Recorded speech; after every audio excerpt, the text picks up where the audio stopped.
Assalamualaikum warahmatullahi wabarakatuh. Alhamdulillah wassalatu wassalam ala Rasulillah wa ala alihi wa sahbihi wa man walah. Apa khabar semua sidang penonton? Mudah-mudahan sehat-sehat selalu. Saya doakan di pagi hari yang mulia ini saya mengingati diri saya dan juga kita semua agar kita mensyukuri nikmat Allah Subhanahu wa taala kerana masih lagi memberikan kita dua nikmat sangat besar dalam kehidupan kita, iaitu nikmat iman dan juga nikmat Islam. Kita pohonkan kepada Allah Subhanahu wa taala agar nikmat ini berkekalan sehingga ke akhir nyawa kita, insya-Allah. Amin amin ya rabbal alamin. Saudara, sahabat penonton semua, rasanya sudah lama kita tidak bertemu. Mudah-mudahan pagi ini kita akan mendapat satu ilmu yang mana kita dapat amalkan dalam diri kita dan juga kita dapat amalkan dan juga kita dapat sampaikan. Hari ini topik perbincangan kita mengenai sirah. Sirah siapakah dia? Seorang Sri Kandi Islam. Sri Kandi yang mana seorang jururawat perang akhirnya turun ke medan perang semata-mata nak mempertahankan baginda Nabi Muhammad sallallahu alaihi wasallam. Sri Kandi yang mana? Sri Kandi yang terlibat dalam usaha operasi penghijrahan Nabi Muhammad sallallahu alaihi wasallam. Sri Kandi yang mana? Sri Kandi yang ditulis sejarahnya dengan tinta emas dalam kitab-kitab sejarah yang muktabar. Sri Kandi yang mana? Sri Kandi yang mana sejarahnya meniti di bibir para mutawif sekiranya melalui Jabal Uhud. Saudara, sahabat penonton semua, siapakah Sri Kandi ini? Sri Kandi ini adalah Nusaibah binti Ka'ab, Sri Kandi Islam. Inilah yang akan menjadi topik perbincangan kita pada pagi ini.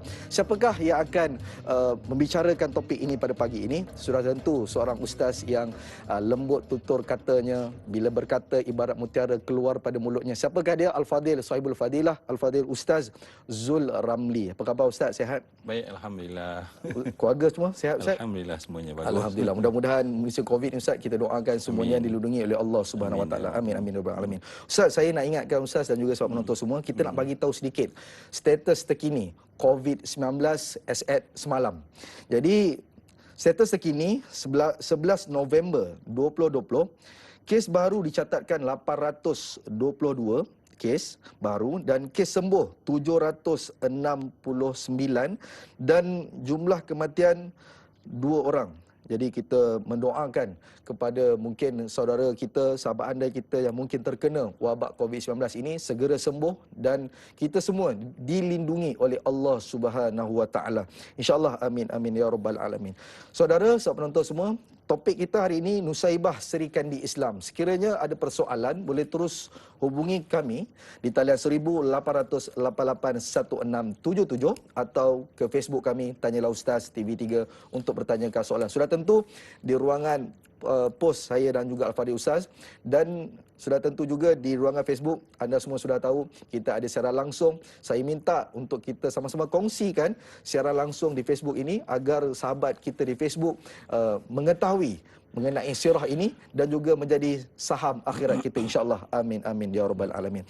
Ustaz, mukadimah kita pada pagi ini tajuknya Nusaibah Sri Kandi Islam. Apakah yang kita nak bicarakan mengenai watak yang penting dalam Islam, Ustaz? Silakan. Baik, terima kasih Dai Hilman ya. Alhamdulillah rasa suka dapat bertemu dan ini nikmat dalam agama kita ya. Insya-Allah. Baik, saya mulakan dengan salam yang mulia kepada semua yang bersama dengan kita dengan lafaz Assalamualaikum warahmatullahi wabarakatuh. A'udzubillahi minasyaitonirrajim. Bismillahirrahmanirrahim. Alhamdulillahi rabbil alamin. Assalatu wassalamu ala asyrafil anbiya wal mursalin wa ala alihi wa sahbihi ajmain. Rabbi shrah li sadri wa yassir li amri wahlul 'uqdatam min lisani yafqahu qawli. Rabbi zidna ilma ya Rabb. Alhamdulillah, sekali lagi terima kasih Dai Hilman. Perbincangan kita tentang Sayyidah Nusaibah ya, binti Ka'ab yang kita akan lalui selama sejam setengah ya. Dan alhamdulillah saya harap kita semua dapat duduk dalam halaqah ini. Nabi dah bagi syarat dah sebenarnya ya. Kata Nabi, masuklah irta'u, kata Nabi. Pertama, sebelum kita bincang tentang Sayyidah Nusaibah, Nabi berikan panduan kalau kita nak mendapat manfaat, maka duduklah dalam majlis ilmu dalam keadaan hati itu rasa gembira. Jadi rupanya gembira ni adalah merupakan raksumal ataupun modal untuk kita dapat ilmu. Kalau kita tidak ada modal gembira, kita tak dapat ilmu. Walaupun saya sebenarnya dalam keadaan memohon sebenarnya rakan-rakan mendoakan sebab ibu saya semalam dimasukkan ke hospital di Bentung, minta didoakan sangat agar Allah berikan kesembuhan. Mohon maaf mungkin dan terima kasih kerana sama-sama dapat mendoakan kesihatan agar sembuh sepenuhnya ya. Baik, sebelum saya kira kita nak berbincang tentang tajuk Serikandi Islam yang tentu para wanita terutamanya, tetapi dia bukan para wanita bila kita menyebut tentang Sayyidah Nusaibah binti Ka'ab ni ya. Mungkin sebentar nanti melalui soalan-soalan kita akan cuba detail untuk lebih ta'aruf ya. Tetapi apa yang mungkin kita boleh sebut di permulaan ni Da'i Hilman ya. Sebab Allah jadikan dalam hidup ni laki-laki perempuan secara umum yang majoritinya lah ya. Lelaki dan perempuan. Dan setiap manusia ini kita tahu ada 3 peranan. Sebab bila dalam hidup ni pertama kita tahu misi kita. Mission kita semua orang tahu bahawa kita nak mengabdikan diri kepada Allah. Dan pelaksanaan ataupun job spec kita selama kita menjadi hamba kepada Allah ni ada 3 peranan. Dan insya-Allah dengan mukadimah ini nanti memudahkan kita memahami kenapa ada watak yang sangat hebat seperti Sayyidah Nusaibah yang bakal kita bincangkan. Baik, peranan yang pertama adalah ini adalah semua orang berkongsi peranan dan tak ada beza antara seorang dengan seorang yang lain. Dia adalah peranan kita sebagai seorang hamba kepada Allah, ya. Peranan kita sebagai hamba kepada Allah. Peranan kita yang kedua adalah kita sebagai khalifah. Baik, khalifah dah mula berbeza. Ya, khalifah sebagai seorang wanita berbeza dengan khalifah sebagai seorang lelaki. Khalifah sebagai seorang isteri berbeza khalifah dengan sebagai seorang suami. Khalifah sebagai seorang anak tak sama dengan khalifah sebagai seorang ayah. Khalifah sebagai pemimpin tak sama mungkin sebagai rakyat. Khalifah sebagai pekerja mungkin tak sama dengan bos. Baik. Walau bagaimanapun, setiap peranan khalifah ni perlu kepada kemahiran-kemahiran. Wanita kena ada kemahiran kewanitaan. Ibu ada kena kemahiran keibuan. Suami kena ada kemahiran kesuamian. Kalau betul. Pastinya Dewan Bahasa tak setuju. Peranan suami lah itu dah ya. Maknanya, di sini memerlukan kita kepada mengambil ilmu.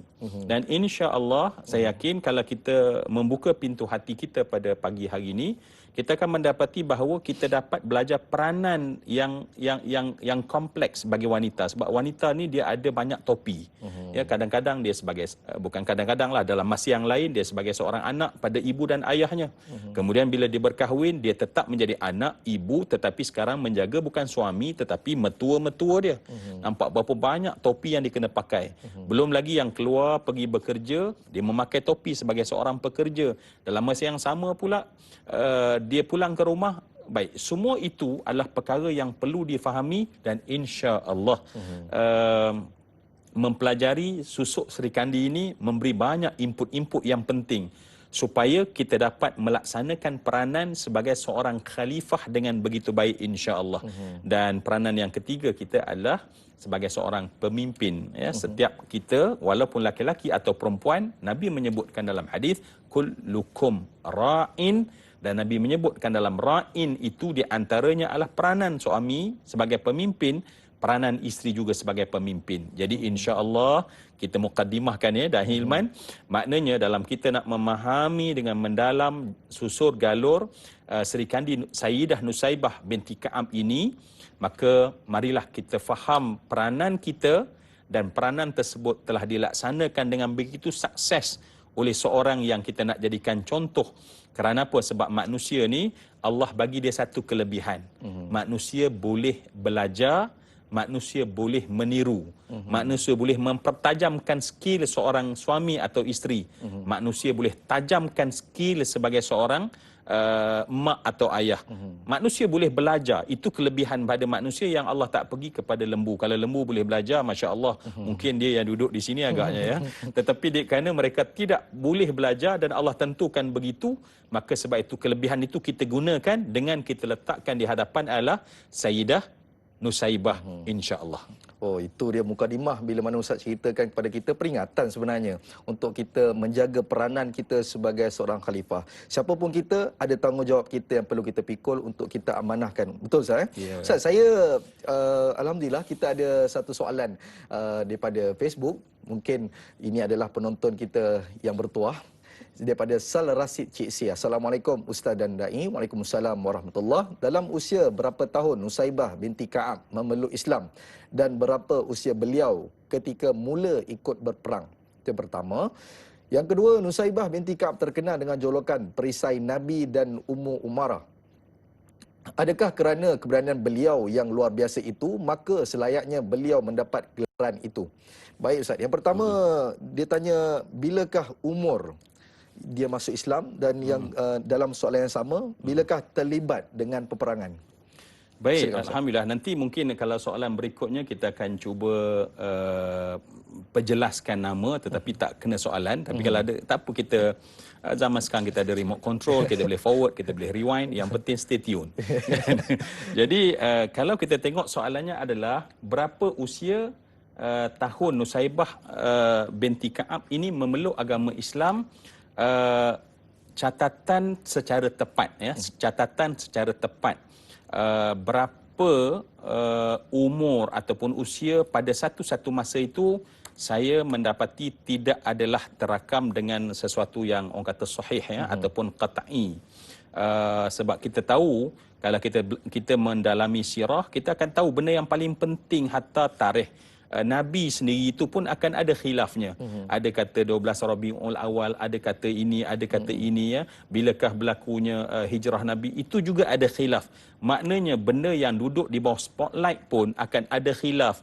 Apatah lagi yang duduk di belakang-belakang di belakang-belakang ceruk-ceruk sana, pasti adanya khilaf. Walau bagaimanapun kita boleh berpegang dengan ada yang ditulis oleh muarrikh menyatakan bahawa sebab umur Nusaibah ni kurang sedikit daripada umur Nabi. Maknanya lebih muda sedikit daripada umur Nabi sallallahu alaihi wasallam. Jadi kalaulah kita berpegang dengan bahawa Sayyidah Nusaibah itu lebih muda sedikit daripada umur Nabi, muda lebih kurang 3 tahun daripada umur Nabi, bolehlah kita katakan bahawa dia memeluk agama Islam dalam umur sebelum sampai umur 50 tahun. Maknanya hujung nak masuk 50 tahun ketika Nabi sallallahu alaihi wasallam menghantar muqri', ya, utusan Nabi yang Nabi hantar untuk setahun lebih awal untuk pergi ke Madinah Munawwarah, ataupun nama yang tak ditukar lagi masa tu namanya Yathrib, ya. Jadi melalui tangan Mus'ab ibn Umair, melalui tangan suaminya Zaid ibn Asim, maka Mus'ab bin Umair bercerita tentang Nabi, bercerita tentang agama yang menawan hatinya, dan kemudian Masya Allah kita kena faham bahawa orang-orang Yathrib, ya, mereka lebih dekat berbanding orang Quraisy dengan soal kenabian, sebab mereka duduk sekali dengan orang-orang Yahudi. Dan orang Yahudi di antara ayat-ayat yang orang kata apa, ayat-ayat yang supaya menakutkan orang-orang Arab adalah dengan perkataan bahawa akan datang Nabi akhir zaman, akan lahir Nabi akhir zaman. Tetapi sebenarnya mereka nak merujuk, sebab dalam sejarah lampau Nabi-Nabi yang lahir adalah orang-orang Bani Israel. Tetapi cerita bahawa Nabi akan datang, tiba-tiba datang seorang daripada Makkah di kalangan Arab yang menyebut perkataan yang similar, yang sama, membuka ingin tahu Zaid ibn Asim yang merupakan suami kepada Sayyidah Nusaibah. Jadi dia memeluk agama Islam pada ketika itu, dan kemudian dia pulang, dan Sayyidah Nusaibah seorang yang tajam akal pemikirannya, terus pada ketika itu mengucap syahadah. Jadi kalau tanya umur, maka kita mendapati bahawa itulah lebih kurang. Tetapi peristiwa keislamannya adalah daripada suaminya bersama dengan Mus'ab ibn Umair, ya. Baik, ini yang pertama daripada soalan tadi. Kalau Da'i Himan ingat ke soalan berikutnya? Kedua, bilakah peperangan pertama Nusaibah? Okey, bilakah peperangan yang pertama? Kita lihat bahawa peperangan yang pertama adalah peperangan yang kedua dalam Islam, sebab peperangan yang sebenarnya kalau kita tengok sejarah, bahawa peperangan yang pertama pada hakikatnya adalah perang Uhud. Ya, sebab perang yang pertama yang dinamakan perang Badar adalah satu peperangan yang Nabi membawa keluar para sahabat bukan untuk berperang. Tetapi sejarah panjang bila Rasulullah berhijrah dan orang-orang muhajirin, mereka itu meninggalkan barang-barang mereka, rumah-rumah mereka dan harta mereka, mereka berhijrah sehelai sepinggang tanpa membawa sebarang harta, maka orang Quraisy telah mengambil harta-harta tersebut dan mereka perdagangkan. Jadi ambil harta orang Islam dan mereka bisneskan dengan satu tujuan supaya dapat dikembang untuk menjadi alat modal memerangi Islam. Jadi tujuan Nabi keluar sampailah ke medan Badar yang agak jauh. Ya, Dai Hilman tentu dah sampai ke sana ketika bawa rombongan mungkin jamaah umrah. Ya, maka kita akan mendapati bahawa keluar itu bukan untuk berperang. Sebab itulah mereka keluar bukan dengan peralatan perang. Ya, okey, baik. Kerana itu bila keadaan itu berlaku, maka berlakulah peperangan. Dan bila berlaku peperangan, maka menang umat Islam. Baik, kemudian tahun berikutnya barulah peperangan yang sebenar, maknanya Rasulullah mempersiapkan para sahabat dan Rasulullah sendiri menunjukkan bahawa persiapan perang itu dengan memakai baju besi dan kemudian memakai pada pinggangnya pedang peperangan. Jadi peperangan yang pertama, ya, peperangan kedua lah, tetapi bila saya cerita tadi, maka itulah peperangan yang pertama yang dimasuki oleh Sayyidah Nusaibah binti Ka'ab. Dan kenapa nama dia, kunyah dia Ummu Umarah? Baik, kunyahnya Ummu Ummarah, ya, Ummu Ummarah. Pertama sekali sebahagian menuliskan bahawa sebab kita mendapati bahawa gelaran itu kerana setiap ni family yang istimewa.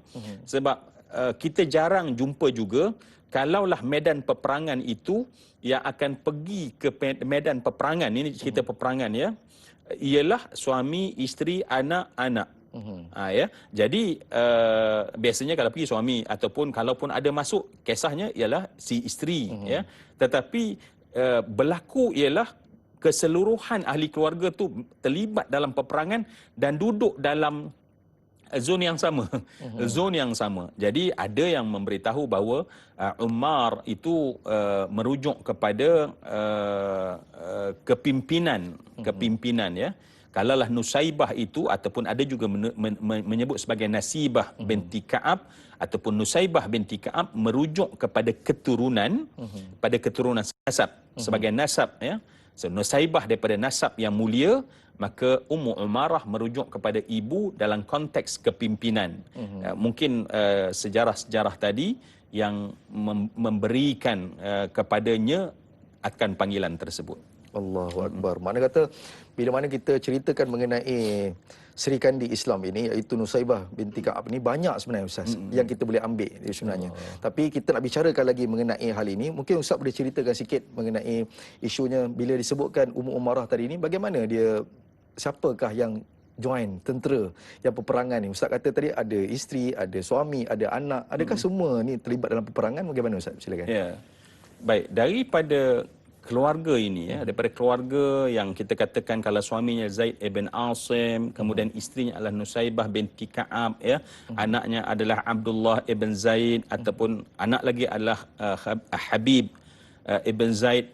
Kita akan mendapati insya-Allah perjalanan panjang perbincangan kita ini insya-Allah, dan harapnya tak rasa panjang.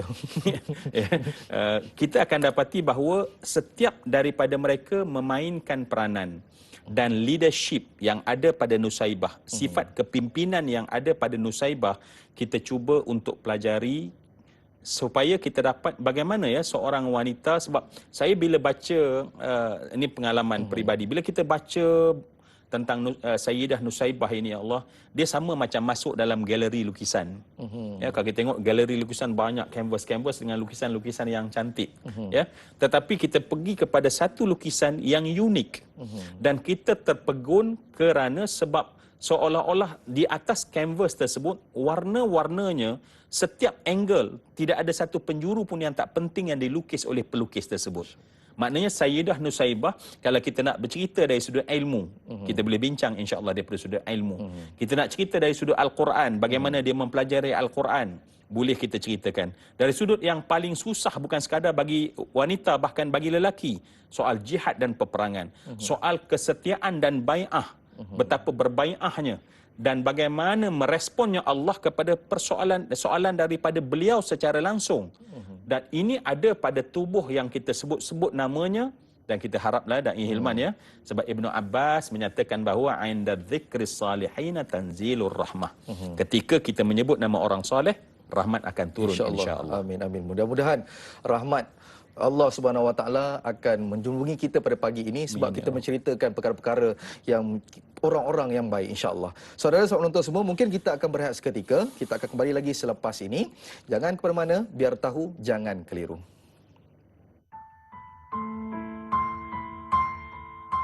Bismillahirrahmanirrahim.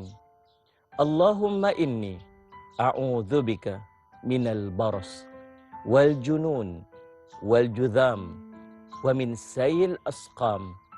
Ya Allah, sesungguhnya aku berlindung denganmu dari penyakit sopak, gila, kusta dan penyakit-penyakit yang buruk. Amin ya rabbal alamin.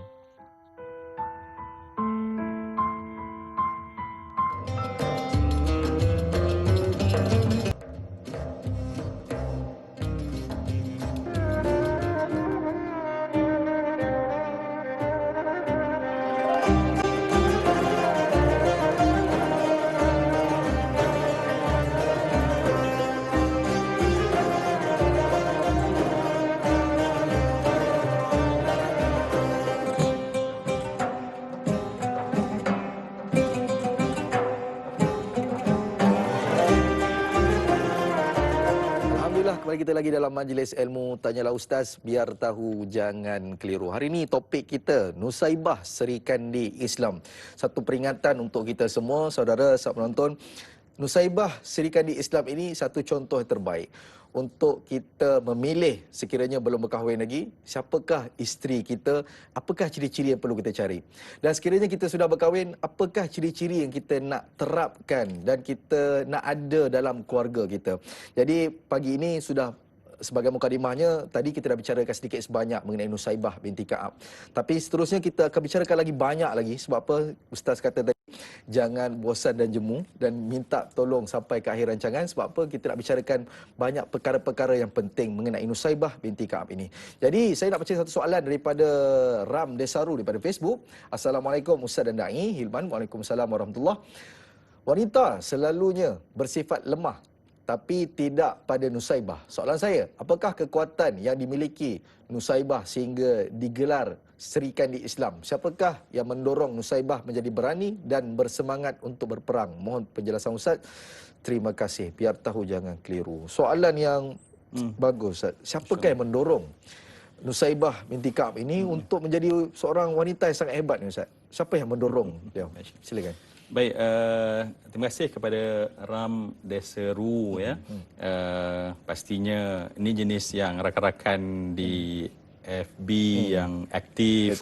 Yang memang mereka dah buat homework ya sebelum tanya soalan. Jadi itu yang bagusnya di rancangan Tanyalah Ustaz ni, kerana penonton dan juga yang berada di FB ialah yang bersifatnya interaktif dan proaktif. Cuma mungkin satu perkataan yang saya nak sentuh sedikit tadi ya. Wanita selalunya bersifat lemah. Mungkin itu satu statement yang pagi-pagi ni kita kena lihat bahawa wanita tidak bersifat lemah. Ya, wanita tidak Allah jadikan bersifat lemah. Lembut mungkin, ya, ataupun lemah lembut tu mungkin. Tetapi dalam sejarah Islam, dalam sejarah dunia pada hari ini pun sebenarnya ya, isteri, anak-anak perempuan kita ya, dia dari sudut kekuatan sama saja ya, antara laki-laki dan perempuan. Yang berbeza tadi mungkin keayuan, sifat lemah lembut yang ada padanya ya. Duduk pun tak bersila macam kita agaknya kan, bersimpuh dengan manja.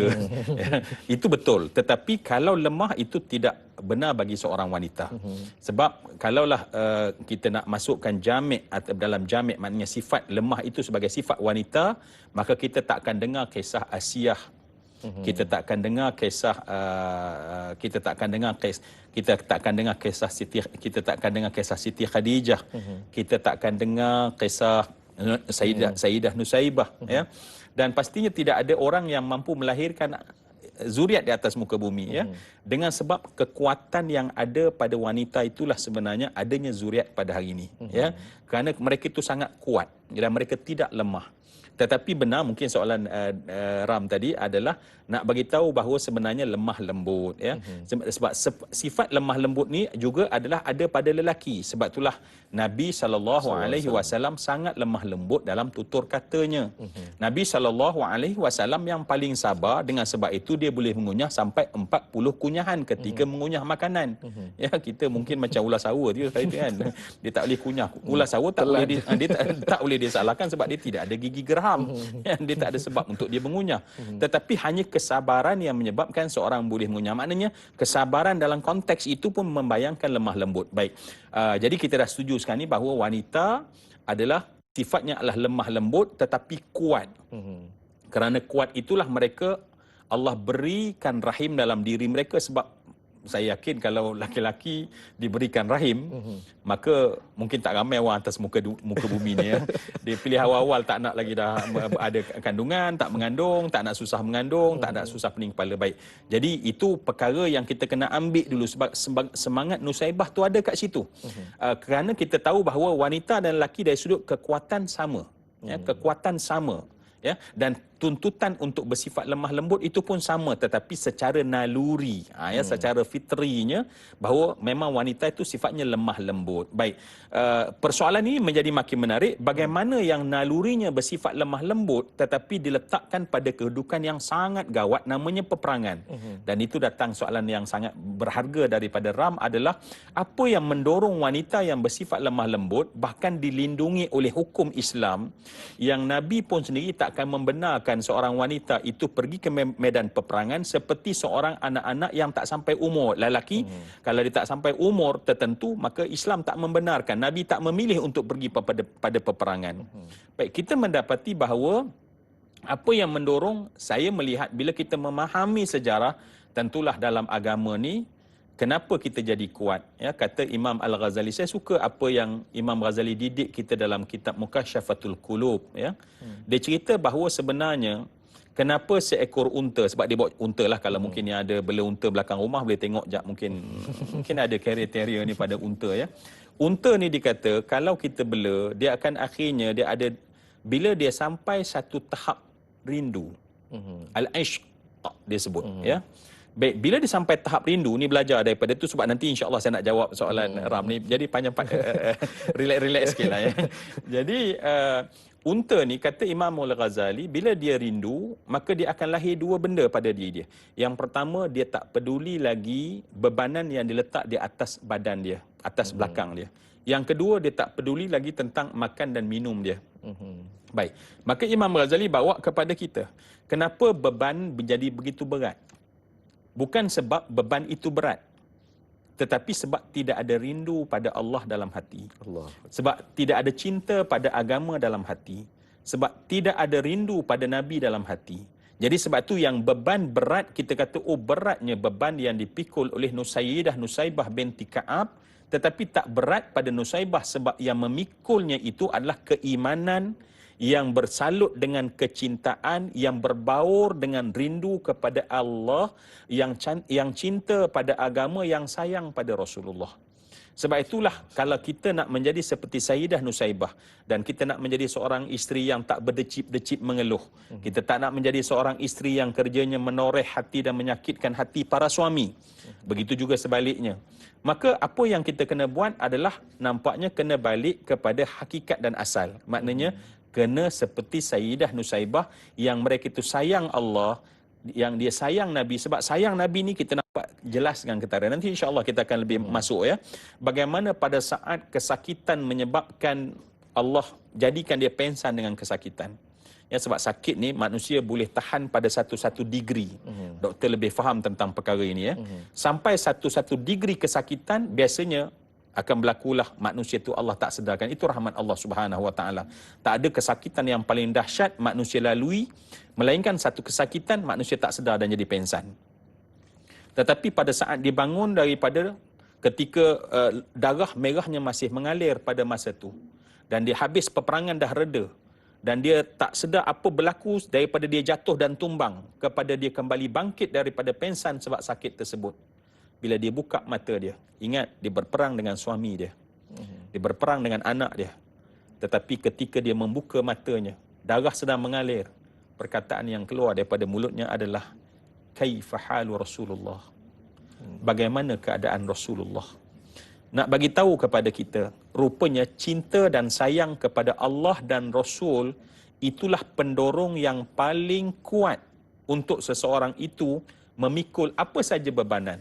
Jadi kalau kita nak berat memikul, kita rasa beratnya apa yang aku pikul, maka kuatkan dalaman kita, kita akan kuat. Itu menurut pendapat Imam Al-Ghazali dengan misal yang kita katakan tadi dan terbukti pada Sayyidah Nusaibah binti Ka'ab. Kecintaan, kerinduan kepada Nabi Muhammad sallallahu alaihi wasallam itu menjadi kekuatan yang mendorong Nusaibah binti Ka'ab ini untuk kuat turun ke medan jihad. Inilah dikatakan madrasah Rasulullah SAW yang mana setiap orang duduk bersama Rasulullah SAW, semuanya daripada perempuan, lelaki sehingga kanak-kanak semua mempertahankan Rasulullah SAW. Saya nak bacakan satu soalan daripada Facebook, Mas Seripah Nur Jamain. Assalamualaikum Ustaz, Da'i dan semua kru yang bertugas. Waalaikumsalam warahmatullahi. Bagaimanakah Nusaibah bersama suaminya Zaid serta anak-anaknya bertemu dengan Rasulullah sallallahu alaihi wasallam? Adakah Nusaibah dan keluarganya membantu dakwah Rasulullah sallallahu alaihi wasallam?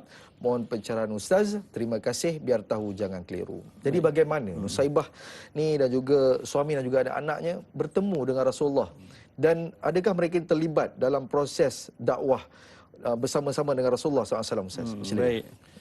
Baik, terima kasih Dan Ilman. Terima kasih kepada Puan Masrifah ya, Nur Jamain. Bila dapat bertemu dengan Rasulullah. Baik, kita faham balik kepada sejarah bahawa Nabi telah menghantar ke Yathrib ya. Nabi telah menghantar ke Yathrib lebih awal sebelum Nabi berhijrah. Ketika kelihatannya orang-orang Quraisy telah menutup segala pintu-pintu dakwah.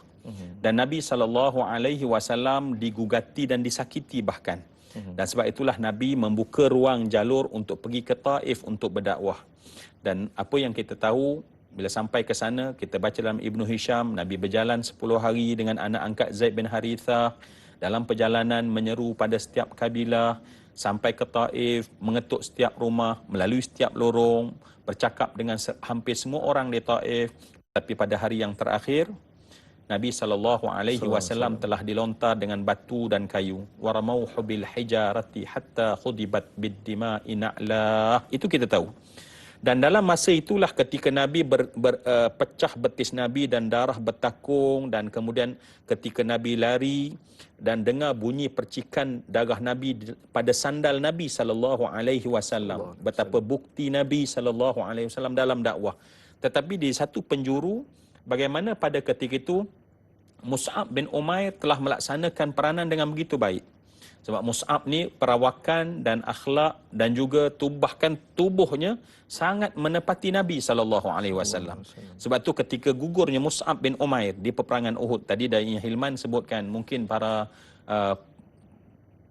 umrah, kita sampai ke Uhud, kita bagi salam kepada Sayyidina Hamzah, kita akan beri salam kepada Abdullah ibn Jahash, kita akan beri salam kepada Mus'ab bin Umair. Seorang yang perawakannya bahkan fiziknya, tubuhnya seperti Nabi SAW. Ketika dia gugur di medan Uhud, orang Quraisy nampak seperti Nabi yang gugur, dan kemudian mereka buat cerita bahawa Rasulullah telah wafat dan Rasulullah telah meninggal pada masa itu. Baik. Dengan dakwah Mus'ab bin Umair inilah yang menyebabkan kita katakan tadi.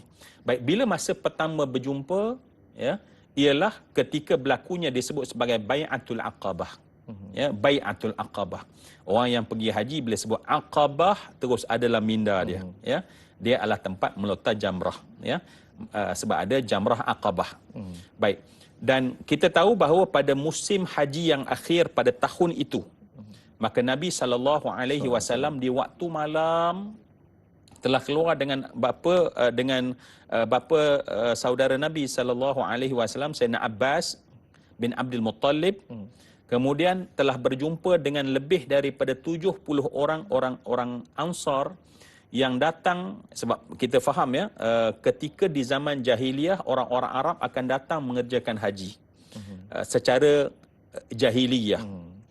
Seperti peninggalan Nabi Allah Ibrahim yang dah bercampur aduk, yang tak tahu mana satu betul, tak tahu mana salah, tetapi Mekah tetap didatangi oleh orang daripada seluruh penjuru, yang orang-orang Quraisy menjadi mulia sebab mereka itu menjaga kebajikan para hujjaj.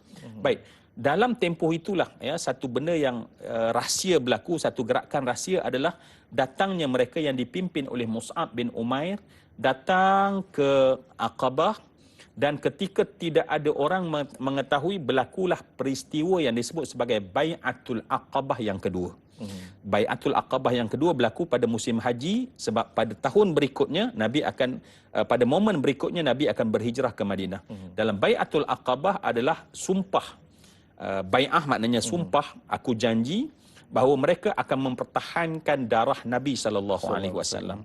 Dan dalam gema yang berada di Aqabah ini, dalam keadaan mereka meluahkan sumpah untuk menjaga Nabi SAW, antara gema itu adalah suara dua orang wanita. Dan salah seorang wanita yang bersumpah untuk membela Nabi SAW pada bai'ah itu yang disebut adalah Sayyidah Nusaibah. Dan yang menariknya kita katakan bahawa Sayyidah Nusaibah pergi pada bai'ah tersebut dengan suami, dengan kedua anaknya. Maknanya semua keluarga. Bahkan yang orang Ansar yang lain itu adalah mereka-mereka yang datang mewakili diri sendiri, mak ayah, ya, maaf saya, mak dengan ayah dengan anak contohnya. Tetapi satu kelompok yang komplit, satu keluarga adalah daripada keluarga Sayyidina Zaid bin Asim, Sayyidah Nusaibah binti Ka'ab. Jadi disitulah momen pertama secara in person bertemunya keluarga ini dengan Nabi SAW. Dan saya dipahamkan Aqabah itu perempuan tak ramai, Ustaz. Saya kata Nusaibah ada 2 orang saja. Jadi Masya Allah, saudara penonton semua, inilah yang dikatakan pejuang wanita. Maknanya kata pada awal plot penceritaan pun dia sudah bersemangat untuk bersama dengan Nabi Muhammad SAW. Kita akan bercerita lagi mengenai Sri Kandi Islam ini. Kita akan berehat seketika, biasakan diri dengan norma baru. Dakwah biar tanya Ustaz teruskan, biar tahu jangan keliru. Kembali lagi selepas ini.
Alhamdulillah, kembali kita lagi dalam majlis ilmu Tanyalah Ustaz, biar tahu jangan keliru. Masih lagi dengan topik perbincangan kita Nusaibah Sri Kandi Islam. Mungkin saudara yang mungkin baru bersama dengan kita pada pagi ini, mungkin baru buka Facebook, mungkin baru buka TV dan sebagainya. Kita bersama dengan Al-Fadhil Ustaz Zul Ramli dan sudah tentu saya kira banyak ibrah yang kita sudah ambil dan juga banyak juga perkara yang menjadi sentuhan jiwa kita pada pagi ini.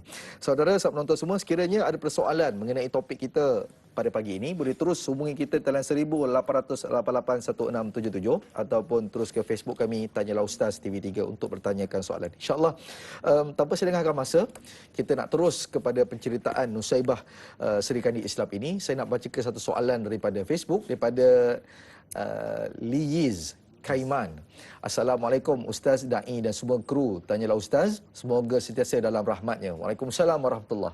Bagaimanakah Nusaibah Al-Ansariyah mendapat gelaran pahlawan wanita di Perang Uhud, dan apakah peristiwa yang berlaku sehingga beliau mendapat gelaran sedemikian rupa? Dari manakah beliau mendapat pendidikan latihan dalam bermain pedang dan berkuda? Kerana dilihat beliau begitu mahir dalam kedua-dua perkara tersebut. Mohon perkongsian ilmu daripada Ustaz. Terima kasih. Jazakallahu khairan kathiran. Daripada Kota Kinabalu, Sabah. Soalan yang bagus, Ustaz. Kenapa dan bagaimana Nusaibah Al-Ansariyah dapat gelaran pahlawan wanita di peperangan Uhud? Dan yang seterusnya, dia dapat latihan peperangan ini di mana, Ustaz? Silakan. Baik. Terima kasih Liz ya daripada KK. KK ya. Semoga sihat bah. Orang KK ya, kita doakan ya Allah rakan-rakan kita di Sabah ya akan Allah segera lepaskan daripada wabak ini dan tenangkan rakan-rakan kita dalam menghadapi wabak yang sedang melanda ini, InsyaAllah. termasuklah kita semua. Amin. Di seluruh Malaysia ini secara khusus dan dunia seluruhnya ya. Tadi doa-doa di antara apa kita rehat tadi pun doa penting untuk kita baca bismillahilladzi la yadurru ma'asmihi syai'un fil ardi wala fis sama'i wa huwas samiul. Terima kasih kepada pihak penerbit yang menyediakan doa itu menjadikan kami dapatlah membacanya selalu. Baik. Soalan ini tentang bagaimana Nusaibah mendapat gelaran dan kemudian di mana ilmu peperangan ya. Baik, kalau kita lihat, saya kira saya nak turun ke bawah dulu, tengok soalan yang kedua dulu. Kita tahu bahawa Sayyidah Nusaibah ini adalah daripada kabilah ataupun Bani Khazraj ya, disebut sebagai Khazrajiyah Al-Ansariyah ya, yakni kabilah Khazraj ya. Dan bila kita sebut saja kabilah dengan kita sebut sebelum Ansar ya, kalau bagi wanita Ansariyah, kalau lelaki Ansari, kemudian kalau Khazraj bagi lelaki, Khazrajiyah bagi wanita. Jadi sebab tu Nusaibah binti Ka'ab bin Amrin bin Auf bin Madhbulin al-Khazrajiyah al-Ansariyah ya. Baik. Bila kita sebut saja kabilah Aus Khazraj, kita akan terlihat bahawa kabilah ini telah melalui tempoh peperangan yang panjang. Dan perang saudara ini, sedangkan kedua-duanya adalah daripada Yaman, ya, setelah peristiwa pecahnya empangan Ma'rib dan mereka berpindah sebagai satu keluarga adik-beradik, tetapi ketika sampai di Yathrib dan mereka duduk menempat di Yathrib dan kemudian ada di sana orang-orang Yahudi. Dan orang Yahudi ni jumlah mereka tak ramai. Yang majoritinya adalah mereka yang lebih ramai ialah orang Arab sebab itu adalah tanah Arab ya. Yathrib juga adalah tanah Arab. Dan kita faham bagaimana cara orang Yahudi bekerja, bagaimana mereka itu hidup ya. Mereka untuk terus kekal menguasai ekonomi dan politik secara tidak sedar. Ekonomi secara sedar, politik cara tak sedar adalah dengan cara jadikan peperangan yang berterusan di antara dua kabilah. Penting ini, Aus dan Khazraj. Maka sebab itu peperangan ini berlangsung panjang yang menjadikan bahawa lelaki dan wanita ketika itu telah mempersiapkan diri untuk peperangan. Jadi kalaulah kita faham tentang sejarah ini, maka kita faham orang yang mempunyai sifat kepimpinan seperti Sayyidah Nusaibah. Maknanya tidak mustahil ketika proses peperangan saudara itulah yang menyebabkan dalam dirinya sendiri telah tersiap. Sebab orang-orang Mekah, wanitanya mereka tak terdedah dengan peperangan. Sebab Mekah adalah tanah haram yang telah dipercayai. Haramnya adalah kerana apa? Sebab nama haram itu adalah kerana haram menumpahkan darah. Dan tidak ada peperangan di dalam tanah itu, maknanya wanita di sana berperanan sebagai seorang wanita. Tetapi di sebuah negeri ataupun negara yang berlaku peperangan, ya, contoh kalau kita pergi ke Palestin sekarang, ya, kita akan jumpa wanita-wanitanya mempunyai kekentalan semangat juang yang luar biasa. Mungkin kita pergi ke Syria sebagai contoh, ya. Dan ini memberi gambaran. Sekarang kita faham, oh, di mana ilmu peperangan itu yang diambil oleh seorang yang berkarisma seperti Sayyidah Nusaibah binti Ka'ab, ya. Baik, itu bagaimana kita kata keperluan peperangan ada kepada Sayyidah Nusaibah kerana proses peperangan saudara yang panjang di antara Aus dan Khazraj. Baik. Dengan modal itulah, dengan skill dan kemahiran itulah, dan yang terpenting adalah watak kepimpinan yang ada pada Sayyidah Nusaibah yang ni nak kita belajar. Perang tak payah belajar sebab perang kita tak disuruh pun untuk berperang. Tetapi semangat peperangan kita belajar tentang, ya, mungkin sains politik kita belajar tentang art of war, Sun Tzu. Bukan mengajar kita war, tetapi kita tahu tentang strategi, kebijaksanaan peperangan, ya. Baik, bila Sayyidah Nusaibah terlibat dalam peperangan Uhud, mungkin yang ni kita cerita fasa demi fasa lah. Mungkin kalau mungkin tak habis fasa ni, mungkin ada soalan lain daripada rakan-rakan kita pun kita boleh sambung sebentar nanti, kan. Sebab bagaimana tiba-tiba dalam seolah dalam frame Sayyidah Nusaibah yang dah memang hebat dah. Ya, cuba bayang daripada 75 atau 74 orang yang berbai'ah kepada Nabi pada Bai'atul Aqabah. dan seorang wanita yang sanggup berbai'ah, dan bai'ah itu saya bagi tahu kesimpulannya adalah mereka sanggup menggadai nyawa dan darah mereka demi untuk menganggap Nabi, menjaga Nabi sallallahu alaihi wasallam. Bai'ah ini kita kena faham juga ya. Sebab kita ni kadang-kadang sebab bai'ah tu tak familiar dengan kita. Kita tak faham apa itu bai'ah ya. Orang Arab ni sebab mereka itu orang Arab, sebab Arab ni hidupnya di padang pasir. Dan untuk survive di padang pasir, maka mereka perlu perkara yang menyebabkan mereka tu kuat. Yang menjadikan mereka kuat untuk survive, ada satu benda yang disebut sebagai asabiyah. Ya, asabiyah. Maksudnya mereka menjaga tribe mereka, menjaga kabilah mereka. Itu yang kita dengar adanya asabiyah di kalangan orang Arab sebab keperluan untuk survival.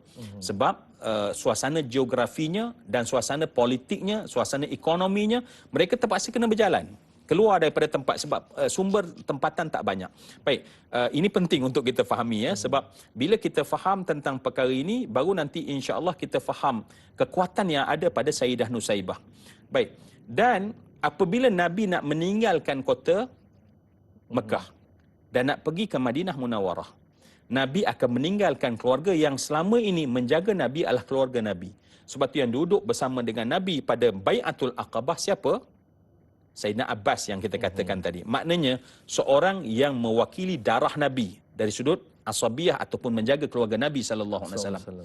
Baik, apabila 74 orang ini berbai'ah dengan Nabi. Maksudnya mereka mengambil peranan keluarga Nabi itu, mereka yang akan menjaga. Maksudnya orang-orang Aus dan Khazraj yang dah tak nak berperang, mereka mengambil peranan keluarga Nabi. Dan bai'ah ini bukan satu kata orang macam kita sembang kedai kopi, berapa kita nak orang kata tong-tong bayar roti canai, tak ya. Dia adalah soal darah dan nyawa. Artinya ketika Sayyidah Nusaibah menyebut darah dalam dirinya bergerak sekali untuk setuju dan sanggup hatta keluar darah untuk mempertahankan Rasulullah. Ya, sebab itu kita faham, kita nampak bahawa ketika Nabi sampai ke Madinah, pertama apa Nabi buat? Nabi mempersaudarakan. Mungkin dalam konteks kita ingat saudara ni macam saudara di surau kita, mungkin saudara di antara blok-blok kita. No. Saudara itu adalah peranan yang tadi itu ada pada keluarga yang ada pada keluarga mereka Muhajirin ini diambil oleh orang yang ditunjuk oleh Nabi. Sebab itulah pada peringkat awal hatta kepada waris pun bila mereka telah disatukan dalam satu ikatan, maka pada ketika itu terhadap semua urusan orang itu dijamin oleh saudara Ansar tadi ya. Jadi bila nampak keadaan tersebut, kita balik pada Sayyidah Nusaibah yang telah berbai'ah pada Nabi, dan tidak susah kita nak faham pada saat meletusnya perang Uhud. Ya, perang yang kita katakan tadi buat kali pertama. Dan kerana Uhud ni tak jauh daripada Madinah, tak sama macam Badar, orang perempuan tak mungkin akan keluar sampai ke Badar, tetapi dalam medan Uhud wanita telah dipersiapkan. Sebab dalam medan Uhud Rasulullah pecahkan dari segi strategi peperangannya, yang kemudian kalau kita belajar daripada pakar peperangan yang hatta ditulis oleh orang barat sekalipun tentang kekuatan keupayaan mereka peperangan. Contohnya Sayyidina Khalid bin Al-Walid. Sayyidina Khalid belajar daripada bagaimana Rasulullah melakar di atas pasir strategi peperangan. So dalam peperangan Uhud, Rasulullah letak satu kumpulan yang disebut, Nabi kelompokkan kumpulan Maimanah. Kemudian Rasulullah kelompokkan kepada kelompok Masy'amah. Dan Rasulullah letak di atas tentera pemanah. Dan di belakang itu ya, yang disebut sebagai kumpulan supportif ialah wanita-wanita yang peranan utama mereka adalah untuk memberi air, bekal air, ya, dan juga peranannya adalah untuk merawat ketika adanya orang yang luka. Itu kita nampak daripada atas plan peperangan yang disusun oleh Nabi yang memang sangat berkesan, yang menyebabkan pada ketika itu 700 orang nak berhadapan dengan 3,000 orang, ya, dan 700 boleh bertahan dan bahkan boleh memenangi pada peringkat pertama. Peringkat pertama, Sayyidah Nusaibah tak masuk dalam frame lagi. Semuanya berjalan seperti yang dirancang. Ya, ketika Khalid Al-Walid datang untuk menyerang dan dia tak sangka bahawa ada satu strategi yang mengatasi strateginya. Khalid Al-Walid adalah seorang strategis ya dalam medan peperangan yang terkenal di dalam di kalangan bangsa Arab. Dan kemudian bila dia datang berhadapan dengan strategi Nabi SAW, dia tak sangka bahawa tentera berkuda yang begitu ampuh dengan mudah ditewaskan, dan tentera berkuda bila patah ke belakang, dia telah memijak tentera berjalan kaki. So maknanya tentera pada satu masa kekuatan menjadi liability, menjadi senjata yang membunuh kepada tenteranya sendiri. Kenapa? Sebab berjalan lancarnya strategi Nabi SAW. Cuma untuk kita belajar bahawa pada ketika itu, sebab peperangan seperti telah berakhir, maka mereka yang duduk di atas membuat ijtihad. Dan mereka lupa bahawa pesan Nabi SAW, jangan turun walaupun kalian mendapati kemenangan ataupun kalian mendapati bahawa rakan-rakan kalian dimakan oleh burung-burung pemakan bangkai. Maknanya tetap berada di atas sana. Itu perkataan yang sangat jelas. Tetapi mungkin mereka berijtihad, itu perkataan untuk medan peperangan. So peperangan dah selesai, so mereka turun ke bawah. Bukan kerana mereka itu mabuk pada harta, sebab setiap orang yang turun dalam medan peperangan, mereka tahu bahawa kalau ada pun seronok mengumpul harta. Sebab harta ni kalaupun tak kita punya, kita kumpul pun seronok juga ya. Sebab itulah Majid Surau kadang-kadang tak keluar pun duit. Sebab apa? Sebab suka bilang. Takut nanti kalau kita bagi untuk buat aktiviti dia berkurang. Sebab wa jama'a malan wa addadahu, kata Allah. Harta ni dia bilang pun seronok dah. Walaupun bukan dia punya. So sahabat turun tadi bukan untuk itu nak kena betulkan juga. Dalam medan peperangan ada orang beranggapan bahawa sahabat yang tamak dengan harta. Sahabat tidak tamak dengan harta sebab perang Uhud, dan sahabat-sahabat ahli Uhud bahkan mereka ada yang syahid. Cuba bayang kalau kita kata mereka yang turun adalah orang yang tamak dengan harta. Itu satu benda yang sangat salah ya. Baik, ketika fasa kedua. So kita masuk fasa kedua, sekarang barulah masuk dalam frame tiba-tiba Sayyidah Nusaibah ketika itu masuk dan kemudian digelar sebagai benteng atau panglima Serikandi Islam, Serikandi ataupun Islam, pahlawan wanita di medan Uhud ya. Sebab pada fasa yang kedua. So bila kita nampak pada fasa yang kedua inilah ketika pembantaian itu berlaku, dan pembantaian itu berlaku dan sangat dahsyat. Kerana apa? Sebab benda yang tak dirancang, sepatutnya kemenangan telah berlaku, dan kemudian bila pukulan datang daripada Khalid Al-Walid pada gelombang yang kedua, maka pada ketika itu dalam keadaan kalut itulah Nabi SAW jatuh, dan kemudian yang berada dengan Nabi ketika itu hanya 10 orang. Yang lain bukan pada posisi, sebab posisi telah berubah sama sekali, dan pada saat itulah Nusaibah memainkan peranan. Mungkin saya cerita kat situ dulu sebab mungkin nanti ada soalan yang lebih kurang sama, kita boleh sambung lagi insya-Allah. Semoga orang kata apa, kita sempatlah layan soalan-soalan yang lain kan. Ustaz, saya tertarik bila mana kita menjaga tutur kata kita, Ustaz. Bila mana kita cakap pasal para sahabat, tak boleh bercakap dengan sifat-sifat tamak begitu. Kita menjaga tutur kata kita. Jadi berhati-hati dalam perkataan kita, insya-Allah. Saudara, kita akan berehat seketika. Jangan ke mana-mana. Biasakan diri dengan norma baru. Dakwah biar tanyalah Ustaz teruskan. Biar tahu jangan keliru. Kembali lagi selepas ini.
Alhamdulillah, kita lagi dalam majlis ilmu Tanyalah Ustaz, biar tahu jangan keliru. Terima kasih buat sahabat penonton semua kerana masih setia dengan rancangan Tanyalah Ustaz. Tanpa kita sedar, kita sudah 1 jam bersiaran langsung. Dan tahniah saya ucapkan buat yang setia daripada awal sehingga ke saat ini. Buat yang baru bersama kita, kita bicarakan mengenai tajuk Seri Kandi Islam, Nusaibah binti Ka'ab. Dan yang bicarakan topik kita pada pagi ini Al-Fadhil Ustaz Zul Ramli. Jadi sahabat penonton semua, banyak ibrah yang kita boleh ambil dan banyak pengajaran yang kita boleh gunakan dalam kehidupan kita. Jadi saya menanti-nantikan persoalan daripada sahabat penonton semua. Boleh terus hubungi kita talian 1800881677 ataupun terus ke Facebook kami Tanyalah Ustaz TV3, insya-Allah. Tanpa selangkah masa, saya nak baca satu soalan daripada Facebook daripada Izzara. Assalamualaikum Ustaz, Da'i dan semua kru. Waalaikumsalam warahmatullahi. Mengapa pula Ustaz mengapakah Nusaibah berubah profession dari jururawat menjadi Seri Kandi memperjuangkan ketika perang Uhud?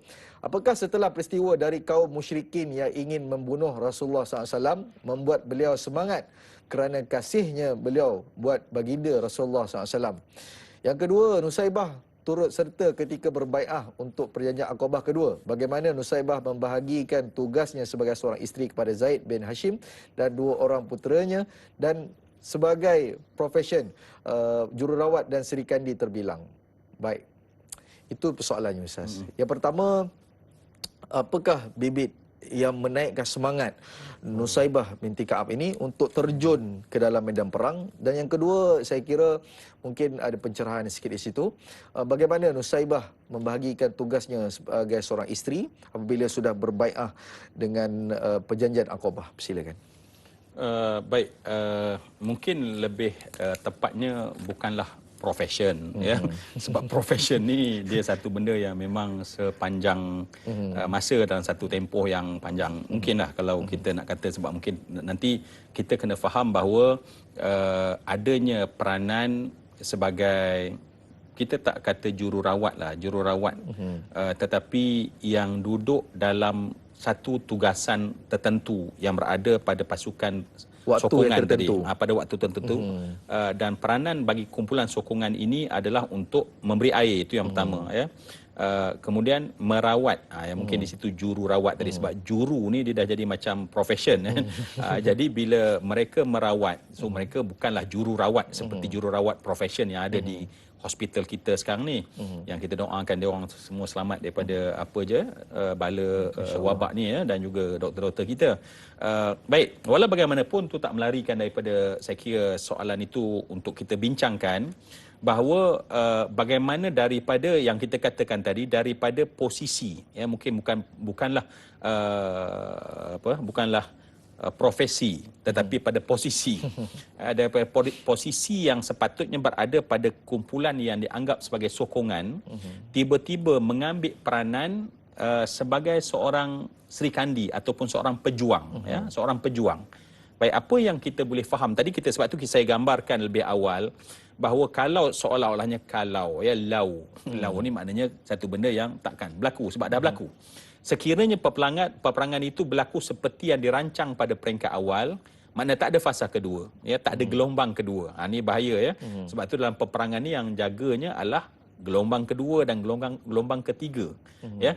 So peperangan Uhud ada gelombang yang kedua, dan gelombang kedua inilah yang menyebabkan pada ketika itu posisi tidak lagi berada pada posisinya. Dan ketika posisi tidak berada pada posisinya, cuba bayang ketika yang patut berada di atas bukit tidak berada di atas bukit, ketika berada di kanan tak berada di kanan, kiri tak berada di kiri, dan Nabi ketika itu dalam keadaan tidak ada siapa yang menjaganya seperti dalam perancangan awal.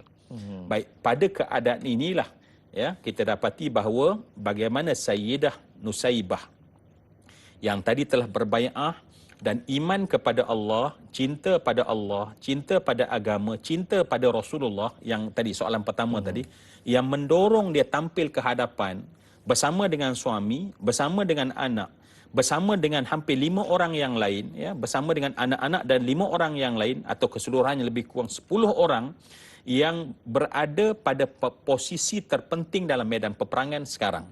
Sebab dalam medan peperangan akhirnya posisi terpenting adalah di mana pemimpin tu ada.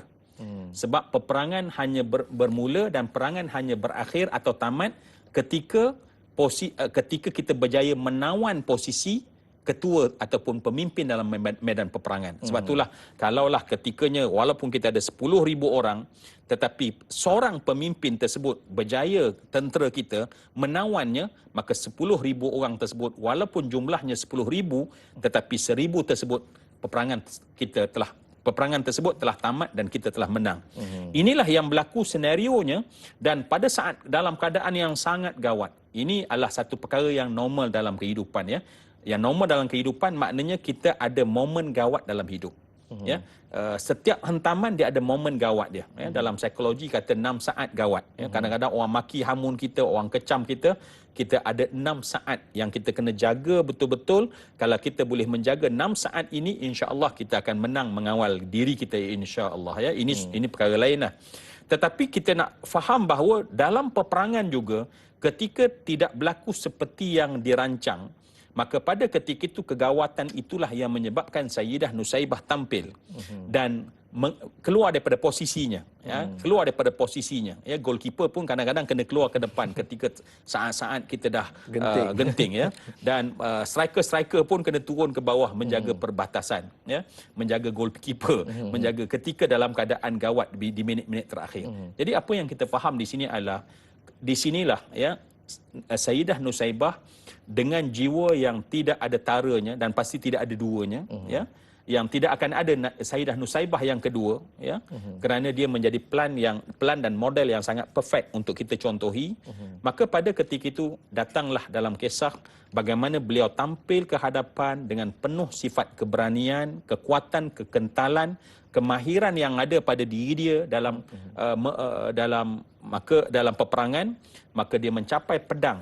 Dia tidak memegang pedang dan dia mencapai pedang pada ketika itu dan mengambil perisai pada ketika itu dan tampil duduk benar-benar di sebelah Nabi SAW. Mungkin sejarah ini dengan Nabi, mengelilingi Nabi SAW, di sebelahnya adalah suami, di sebelahnya adalah anak-anak dan sahabat-sahabat yang lain. Dan pada saat inilah mereka duduk mengelilingi Nabi SAW ketika musuh untuk menghabiskan peperangan untuk mendapat kemenangan secara mutlak.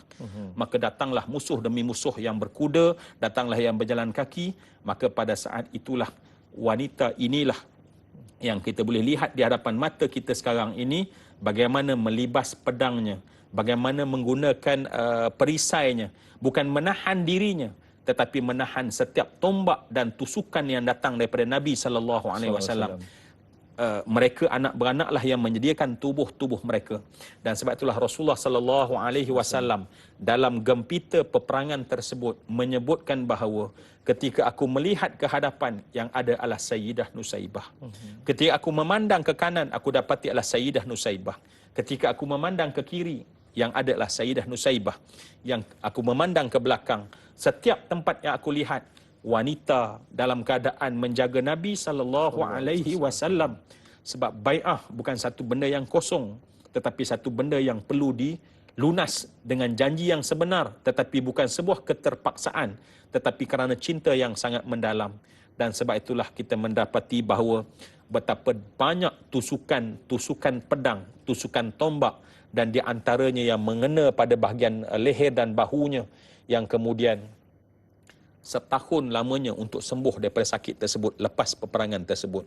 Semua yang saya kasih sekalian, cuba bayang dalam waktu yang paling gawat inilah kita kata seandainya tidak ada manusia yang sekualiti Sayyidah Nusaibah, mungkin peperangan jadi berbeza, ya. Ini kalau kita sebut kalau dalam bentuk yang tidak berlaku dalam keadaan keimanan, kita tahu dengan takdir Allah Subhanahu Wa Taala, seperti Rasulullah berdoa di medan Badar, sekiranya pada hari ini wahai Allah tewas tentera yang membesarkan engkau, maka habislah agama ini. Maka begitulah juga seolah-olah di medan Uhud, kalau tidak ada Sayyidah Nusaibah dan suami dan kedua anaknya, maka pada ketika itu mungkin kita cakap dalam bahasa takdir ni, sebab kita tak kata begitu, tetapi seolah-olah seperti mana matlamat orang kafir untuk terus datang dan tidak ada benteng, tentulah Rasulullah SAW dihabisi hayatnya pada momen tersebut yang menjadi benteng kepada iman kita sekarang nampaknya, yang kita tak cukup bahasa untuk cakap terima kasih pada Sayyidah Nusaibah pada melihat. Dan sebab itulah seluruh badan beliau, seluruh baju yang dipakai tidak lagi berwarna lain melainkan penuh berwarna merah semata-mata, menitis darah daripada tubuh seorang wanita yang sangat kuat saya sebutkan sebentar tadi. Dan inilah yang kita cuba pelajari insya-Allah dalam soalan-soalan yang berikutnya datang insya-Allah. Baik. Saya kira bila cerita pasal Nusaibah ini, dia memberikan satu jentikan kepada hati kita. Berapa banyakkah kasih kita kepada baginda Nabi Muhammad sallallahu alaihi wasallam? Adakah kita sanggup memperjuangkan jiwa dan raga kita untuk baginda Nabi Muhammad sallallahu alaihi wasallam? Sama-sama kita renungkan insya-Allah. Saya nak ambil satu soalan daripada Facebook, daripada Sah Ziatul Sidik. Assalamualaikum Ustaz dan Naim. Waalaikumsalam warahmatullahi. Apakah sumbangan Nusaibah ketika perang Yamamah? Nusaibah dan anaknya ikut memerangi Musailamah hingga tewas di tangan mereka. Yang kedua, apakah faktor yang menyebabkan pertempuran itu terjadi sehingga Saidina Abu Bakar mengarahkan anak Nusaibah mengirimkan surat, namun Musailam Al-Kazab menyeksa anak Nusaibah dengan memotong anggota tubuh anaknya sampai syahid, namun Nusaibah bangga atas kematian anaknya walaupun luka kesedihan di hati. Jadi yang pertama tu Ustaz, apakah sumbangan Nusaibah ketika peperangan Al-Yamamah memerangi Musailamah Al-Kazab? Silakan. Baik, saya dah jadi macam pada posisi yang serba salah sekarang ni. Sebab soalan itu alangkah baik kalau kita bincangkan di penghujung. Sebab kalau kronologinya adalah Kita masih lagi di Uhud. Dia masih di Uhud. Dan peperangan Yamamah adalah peperangan yang terakhir yang sangat orang kata sangat tragik, yang satu kisah yang sangat bagus untuk kita dalami dan hayati. Jadi mungkin Da'i Hilman, kalaupun kita ingatkan ini supaya ini menjadi soalan yang kita berada di pengakhiran. Boleh Ustaz, tak ada masalah. Tetapi daripada soalan ini saya nak sebut secara kronologinya, dan untuk kita lebih nampak kehebatan Sayyidah Nusaibah, bahawa bermula daripada Bai'atul Aqabah yang kedua, datangnya kisah yang kita nak cerita tentang Sayyidah Nusaibah, kemudian perang Uhud yang kita tak habiskan, dan insya-Allah kita habiskan melalui beberapa soalan nanti insya-Allah ya. Kemudian beliau juga terlibat dengan satu benda yang sangat penting dalam sejarah yang namanya Bai'atul Ridwan. Bai'atul Ridwan ya. Dan kemudian yang juga di sana dia juga menyaksikan yang disebut sebagai Suluh Al-Hudaibiyah ya, peperangan Hudaibiyah. Kemudian termasuk dalam perang Hunain, dan akhirnya adalah termasuk juga Khaybar, dan yang akhir sekali adalah Ghazwah Yamamah, peperangan Yamamah yang insya-Allah kita akan cuba perincikan sebab dia perlu diperincikan ya, sebab di sana akan benar-benar mengangkat kisah Sayyidah Nusaibah ini bersama dengan anak-anak beliau, sehingga kita nampak bahawa kita telah ada model, kita telah ada plan untuk kita contohi, dan dia bukan malaikat tetapi manusia seperti biasa, tetapi masya-Allah yang sangat perlu kita pelajari. Jadi saya sebutkan tadi bahawa di antara benda yang saya sebut dalam peringkat awal tadi Da'i Hilman ya, canvas yang sangat hebat ada di Bai'ah Aqabah, ada di Medan Uhud, ada di Bai'atul Ridwan, ada dalam perjanjian Hudaibiyah, ada dalam peperangan Hunain, ada dalam peperangan Khaybar, ada dalam peperangan Yamamah. Sehingga akhirnya menyebabkan beliau syahid dengan sebab kemudian daripada peperangan tersebut. Cuba bayang, begitu banyak orang kata resume yang ditunjukkan di hadapan Allah ketika pulang, untuk bagaimana mungkin ditolak daripada diterima sebagai ahlullah yang masuk dalam syurga Allah dalam keredaan Allah Subhanahu wa taala. Ustaz, bila kita sebut pasal Nusaibah binti Ka'ab ini, kita lihat ialah seorang yang sangat hebat. Kita hari ini mungkin kalah dengan masa yang kita ada sekarang ini. Bagaimana kita nak terapkan ciri yang ada pada Nusaibah itu mungkin kepada isteri ataupun kepada anak ataupun kepada keluarga kita? Bagaimana Ustaz sebenarnya? Silakan. Ya. Sebab kalau kita tengok ya, kenapa beliau menerima Islam? Adakah kerana ikut-ikutan ataupun kerana keturunan? Sebab ayah kita Islam, mak kita Islam, maka Islamlah kita. Ataupun kerana orang semua pergi ke online agama, kita pun online agamalah ya. Bukan satu benda yang kita lead sebagai leader diri kita ya. Baik, kalau kita tengok, kalau kita nak belajar daripada Sayyidah Nusaibah adalah sifat, sebab itulah sifat yang mesti ada pada kita adalah sifat kepimpinan. Bermaksud kita memimpin diri kita sendiri, kita pimpin diri kita sendiri untuk menentukan apa yang utama dalam hidup kita. Baik, kalau kita tengok pada Sayyidah Nusaibah ya, ketika dia menerima Islam terlebih dahulu, ketika dia membuka hatinya untuk Islam dan bukan terpengaruh oleh sesiapa. Bukan kerana orang Madinah semua dah Islam, maka kerana dah ada tala'al badru alaina, maka sebab itu dia pun tala'al badru alaina. Tetapi dia menerima Islam ketika orang tak menerima Islam. Maknanya kejujuran dan keikhlasan itulah yang kalau kita nak bawa dalam hidup kita, yang sebab Da'i Hilman tanya tadi, apa yang kita pelajari? Keikhlasan. Keikhlasan kepada agama itulah kekuatan kita. Keikhlasan kita dalam mendekat diri pada Allah itulah kekuatan kita. Keikhlasan kita dalam mencintai syariat Allah itulah kekuatan kita. Keikhlasan kita dalam mencintai Nabi itulah keikhlasan kita. Sebab kita boleh bersyariat tetapi ikhlas dalam bersyariat itu perkara yang lain. Kita boleh belajar tentang Allah tetapi ikhlas kita belajar tentang Allah itu satu perkara yang lain. Jadi Sayyidah Nusaibah yang kita boleh pelajari adalah bagaimana keikhlasan yang ada di dalam hatinya.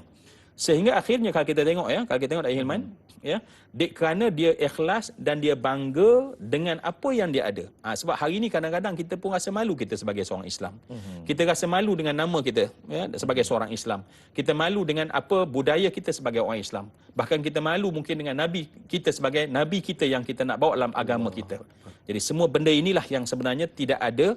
Yang hanya ada dalam dirinya adalah ikhlas, cinta, kasih dan bangga dan proses. Mungkin saya sempat di sikit ya. Proses yang berlaku contoh ya.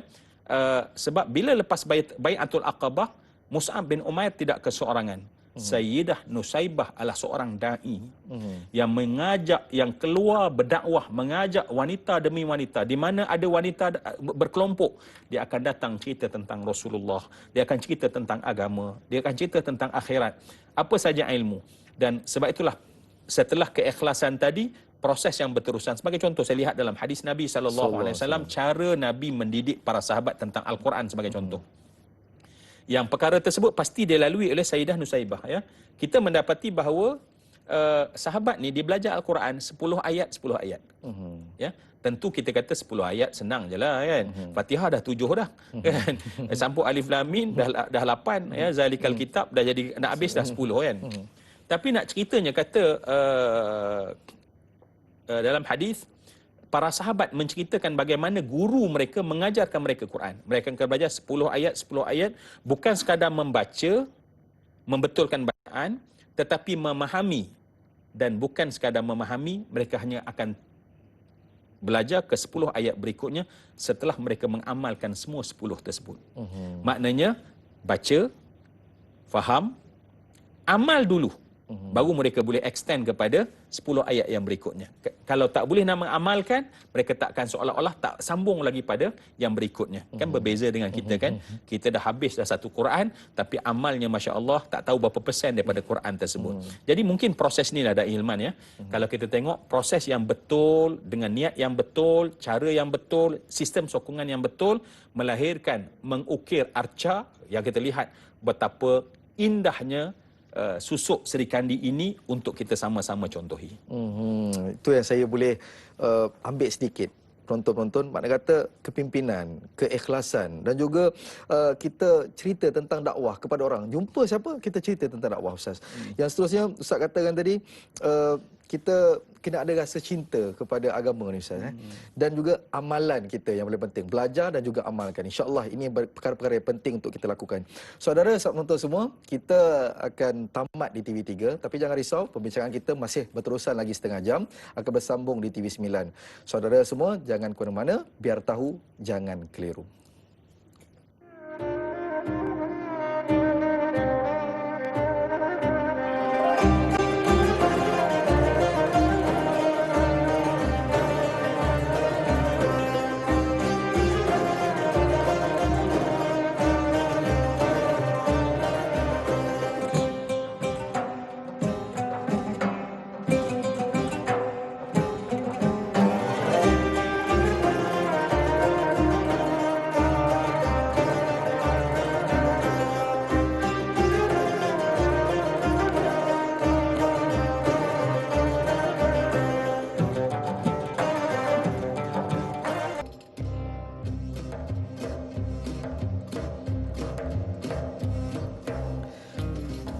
Alhamdulillah kembali kita dalam Majlis Ilmu Tanyalah Ustaz, biar tahu jangan keliru. Dengan tajuk kita hari ini, Nusaibah Serikandi Islam. Tadi kita sudah bicarakan mengenai Nusaibah Intikab ini selama sejam, dan berbaki lagi setengah jam ini insya-Allah kita akan bicarakan mana yang sempat untuk kita bicarakan dan apa iktibar yang kita boleh ambil daripada Nusaibah Serikandi Islam ini. Saudara, sahabat penonton semua, kita dengan ahli panel kita Al-Fadhil Ustaz Zul Ramli insya-Allah akan memberitahu kita ataupun merungkai kekeliruan kita mengenai apakah yang perlu kita belajar dalam topik kita Nusaibah Serikandi Islam ini. Jadi sekiranya ada soalan, boleh terus hubungi kita di talian 18881677 ataupun terus ke Facebook kami Tanyalah Ustaz TV3 untuk bertanyakan soalan. Baik, sahabat penonton semua, kita mungkin mengenai Nusaibah Intikab ini, kita dah berceritakan mengenai peperangan Uhud ni hampir, saya kira Ustaz, hampir secara komplit ataupun secara penuh kita cerita mengenai Nusaibah saja. Sebenarnya kalau kita cerita mengenai Uhud ini, banyak watak-watak yang kita berceritakan, tapi ini watak Nusaibah Intikab ni. Ustaz, memandangkan Nusaibah Intikab ini, ramai yang ingin tahu. Kita selalu dengar bahawasanya Rasulullah SAW ada mendoakan buat Nusaibah binti Ka'ab ini. Apakah doa dan bilakah Rasulullah mendoakan Nusaibah binti Ka'ab ini? Silakan Ustaz. Baik, alhamdulillah kita cuba habiskan bagaimana peranan yang sangat besar yang tertulis bukan dakwat biasa tetapi dengan tinta yang sangat hebat daripada darah untuk kita faham peranan Nusaibah itu sendiri, ya, Sayyidah Nusaibah itu sendiri.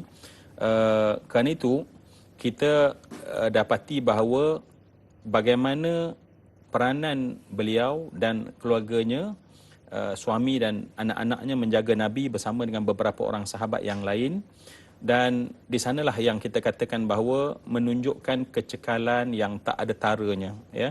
Sebab dia bukan cerita main game yang PUBG kan tembak lepas tu boleh main lagi, tak. Ini realnya, ya. Tusukan dan dikatakan bahawa 12 tetakan dan tusukan pedang dan tombak yang kena pada tubuh dia. Dan sehingga seluruh seluruh tubuhnya, bajunya, wajahnya digenangi dan dipenuhi dengan darah yang berwarna merah. Dan dalam saat itulah sehingga ketika habis peperangan dan Rasulullah melihat bagaimana ketika beliau sedar, dan Rasulullah melihat bagaimana, sebab Rasulullah menyebut tentang dalam gawat itu dan ketika keadaan makin terkawal dan Rasulullah melihat darah yang memancut keluar, dan Rasulullah menyuruh anaknya supaya mengikat kesan luka supaya darah tersebut dapat ditahan. Dan inilah gambaran-gambarannya, dan pada saat itulah Rasulullah sallallahu alaihi wasallam mendoakan keampunan dan kemuliaan bagi Sayyidah Nusaibah secara khusus, suaminya dan keluarganya. Dan ketika Nabi menyebutkan tentang kemuliaan tersebutlah, maka Sayyidah Nusaibah bercakap kepada Nabi satu permohonan yang permohonan tersebut dengan beliau menyebutkan bahawa jadikanlah kami ya Rasulullah sekeluarga akan duduk dengan engkau paling rapat di hari akhirat nanti, ya Allah, wahai Rasulullah. Maka pada saat itulah Nabi SAW menadah tangan, dan fahamlah kita bahawa Sayyidah Nusaibah akan menjadi jiran yang paling rapat dengan Nabi dalam syurga Firdaus. Sebab Nabi berdoa kepada Allah Subhanahu wa taala, Allahumma ja'alhum. Hum itu adalah Sayyidah Nusaibah, suami dan anak-anaknya, rufaqai fil jannah, merupakan yang akan duduk paling dekat aku dalam syurga nanti. Dan bagi para sahabat, ya, kalaupun tak secara khusus Nabi doa, secara umum Nabi doakan ahlu Uhud, ahlu Badar. Itu dah merupakan kemuliaan yang tak ada taranya. Dan cuba bayang apabila Nabi menyebutkan mereka, jadikanlah ya Allah mereka ini adalah rufaqai, yakni rafaqa, yakni rafiq. Rafiq ni adalah yang paling rapat dengan aku, kata Nabi sallallahu alaihi wasallam, fil jannah, dalam syurga. Tatkala pada momen dan saat mendengar perkara tersebut. Ini mungkin berbeza dengan kita lah, ya. Kita ni tak ada jaminan syurga pun. Tetapi perasan dah ahli syurga, sebab mungkin tahajud sikit, baca Quran sikit, sedekah-sedekah sikit, musim Covid ni pun boleh sedekah lagi. Alhamdulillah, dah terasa dah rasanya syurga dah. Dan bila kita rasa kita dah syurga, momentum buat baik tu tiba-tiba dah jadi macam kurang, ya. Kalau pun buat, penghayatan dah tak ada. Kalau buat, kadang-kadang kasar, buat baik tapi kasar, ya. Tetapi kita tengok, ya, bila Nabi menyebut kepada Sayyidah Nusaibah tentang pujian yang terpaksi pada dirinya dan kemudian sekeliling keluarganya, maka disebutkan, ya Allah, jadikanlah mereka itu, yakni Sayyidah Nusaibah dan keluarganya, rufaqa'i fil jannah. Apa spontan yang keluar? Spontan yang keluar daripada perkataan Sayyidah Nusaibah adalah ma ubali ma asabani minad dunya. Dia kata, ketika aku dengar Nabi SAW mendoakan supaya kami bersama dengan Nabi di dalam syurga, kata Sayyidah Nusaibah, aku tak peduli lagi dah apa saja yang kena padaku ketika aku hidup di atas muka bumi.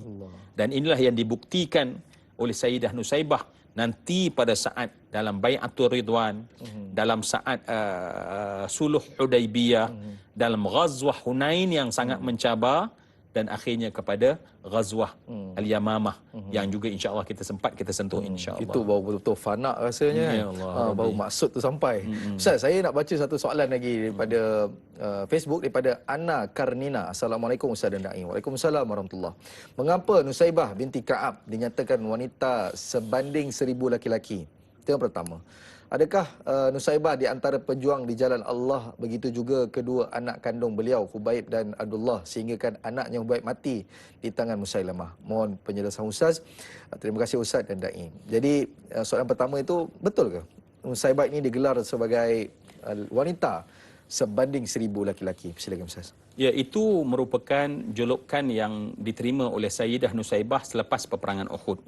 Dan itu adalah perkataan yang dirakam dan dirakam sepanjang sejarah. Artinya, Sayyidah Nusaibah digelar sebagai seorang yang membandingi kekuatan 1000 lelaki. Ya, tadi pun kita dah gambarkan bagaimana Sayyidah Nusaibah yang duduk mendampingi Nabi, yang Nabi menyebutkan depan, belakang, kiri, kanan. Ya, kekuatan itu dalam bentuk kalimah perbandingannya seperti 1000 lelaki. Baik, apa yang kita mungkin belajar di sini adalah, ya, sebab dalam agama ni satu amalan, termasuk dalam amalan itu adalah berjihad dan berjuang. Tetapi ada satu yang lebih tinggi adalah kemanisan dan kelazatan ketika beramal. Sayyidah Nusaibah dia naik lebih tinggi berbanding kita. Kita ni baru bertatih-tatih untuk belajar beramal, baru bertatih-tatih untuk bersedekah, baru bertatih-tatih nak buat baik dengan orang, baru bertatih-tatih nak menjaga adab dengan mak ayah, baru bertatih-tatih nak jaga adab suami dan isteri, ya. Baru bertatih-tatih, baru nak belajar. Tetapi Sayyidah Nusaibah telah sampai lebih tinggi merasai lazat dalam perjuangan. Allah. Sebab apabila seseorang merasai lazat dalam amalan, ketika itu tak ada siapa memaksa dia beramal. Walau susah dia boleh lakukan, ya. Tetapi kalaulah sekadar buat kerana compulsory, kerana kena buat, kerana nak buat macam mana aku ni isteri, aku kena berakhlak baik, maka kalau nak buat, maka dia akan pilih musim dan masa. Masa senang dia akan buat, masa okey dia akan baik, masa tak okey dia akan jadi balik macam yang tak okey. Jadi kerana itu kelazatan inilah yang sebenarnya yang kita kena pelajari. Ya, bukan sekadar darah yang menitis, tetapi kelazatan ketika menitisnya darah kerana perjuangan yang ada dalam tubuh Sayyidah Nusaibah. Dan kerana itulah nak membezakan di antara kita, ya, dengan para sahabat, terutamanya Sayyidah Nusaibah, sebab mereka itu lazat ketika mereka lakukan ketaatan, manis ketika mereka berjuang dan beramal. Jadi inilah yang sebenarnya nak dicapai, dan inilah yang juga disebut oleh para ulama tafsir tentang buah daripada pohon itu. Buah itu adalah rasa lazat dan manis ketika taat dan memberi khidmat. Baik. Itu yang kita boleh simpulkan Ustaz. Bila Ustaz katakan tadi, lazatnya dalam beribadah, lazatnya melakukan amal kebaikan, ada manisnya dalam perjuangan. Allahu Akbar. Ini satu benda yang susah untuk kita dapatkan, tapi kita kena usaha untuk perjuangkan untuk dapatnya kelazatan dan kemanisan itu, insya-Allah. Saudara, kita akan berehat seketika. Kembali lagi selepas ini, biar tahu jangan keliru.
Alhamdulillah, kembali kita lagi dalam majlis ilmu Tanyalah Ustaz, biar tahu jangan keliru. Kita masih lagi dengan topik perbincangan kita, Nusaibah binti Ka'ab, iaitu Serikandi Islam bersama dengan Al-Fadhil Ustaz Zul Ramli. Sahabat penonton semua, kita berbaki lagi beberapa minit untuk kita tamatkan perbincangan kita. Cuma kita nak perbetulkan sedikit, sekiranya ada kita punya penonton ada terkeliru di antara peperangan Uhud dan peperangan Al-Yamamah. Ada yang mencampur adukkan di antara peperangan Uhud dan peperangan Yamamah. InsyaAllah sebentar lagi kita akan tanya Ustaz mengenai peperangan Yamamah. Dan di antara tu berlakunya satu plot penceritaan, iaitu Bai'atul Ridwan. Ustaz, bila mana Bai'atul Ridwan ni, plot penceritaan ni ada watak ini. Watak yang mana Serikandi Islam ini. Apakah yang berlaku Ustaz secara ringkasnya sebelum kita terus kepada peperangan Yamamah? Silakan. Baik, itu yang jadi sukar ya. Sebab sukarnya adalah sebenarnya banyak plot-plot yang penting tentang Sayyidah Nusaibah ini yang sangat menjadikan kenapa begitu tajuk kita ni Serikandi itu memang layak untuk beliau. Ya. Bai'atul Ridwan kita tahu adalah Sayyidah Nusaibah terlibat dalam Bai'atul Ridwan. Artinya keluar daripada Mekah untuk menunaikan umrah, tetapi dihalang oleh orang Quraisy. Kita nak buat ringkasnya. Dan kemudian bila dihalang, dan sebenarnya tidak pernah berlaku dalam sejarah Quraisy boleh menghalang mana-mana orang untuk datang mengerjakan ibadah. Kerana Mekah adalah kawasan tanah haram terbuka. Tetapi Quraisy buat sesuatu norma luar biasa, ya, yang tak boleh dilakukan dan tak pernah dilakukan, menghalang orang untuk mengerjakan umrah.